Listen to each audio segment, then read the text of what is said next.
Asetu istumaan tai selin makuulle asentoon, jossa voit viipyä hetken ja harjoitella tarkastelemaan nykyhetkeä sellaisena kuin se on. Pyrkimättä muuttamaan mitään tai pyrkimättä mihinkään muualle. Sulje silmäsi ja suuntaa huomiosi aktiivisesti ja tarkoituksellisesti tavallista syvemmin sisäänpäin, omaan itseesi. Tiedosta keho, kehon ääriviivat, iho rajapintana ulkoisen ja sisäisen todellisuuden välillä.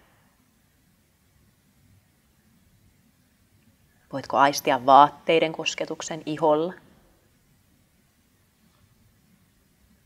Tuolin selkänojan ja istuinosan kosketuksen, mikäli istut. Alustan kosketuksen, mikäli olet makuulla. Pane merkille myös muut mahdolliset läsnä olevat tuntemukset kehossa. Vain huomaten asioita, kehon tapahtumia. Näihin syventymättä. Huomaten, mikäli haluaisit pohtia, mistä kehon tapahtumat johtuvat tai mitä niistä seuraa. Pidättäytyen tällaisesta pohdinnasta. Palaten takaisin huomaamaan asioita, aivan kuin katsoisit itseäsi hivenen ulkopuolelta.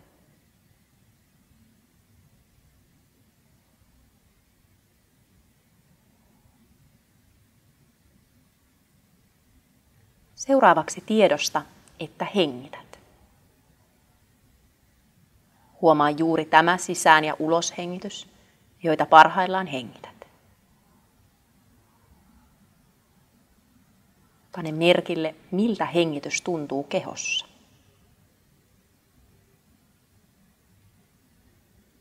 Mitä kehon alueita voit huomata hengityksen liikuttavan.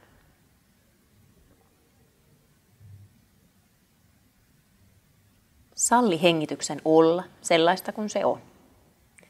Juuri niin pitkää, lyhyttä, helppoa tai vaivalloista. Jatkaen hengitykseen ja sen synnyttämiin kehon tuntemuksiin keskittymistä.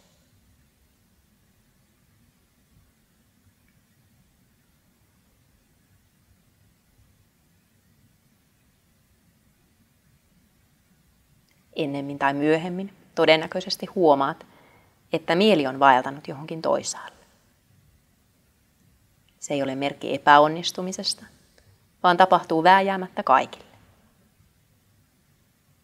Kun näin käy, huomaa, mihin mieli vaelsi, ja palaa sitten kärsivällisesti ja määrätietoisesti takaisin hengitykseen.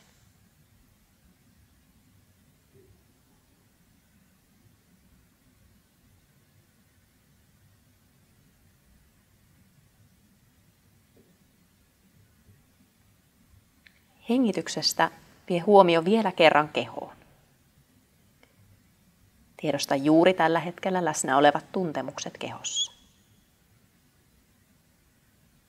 Pane merkille, mikäli kehon tuntemuksissa on tapahtunut muutosta harjoituksen aikana.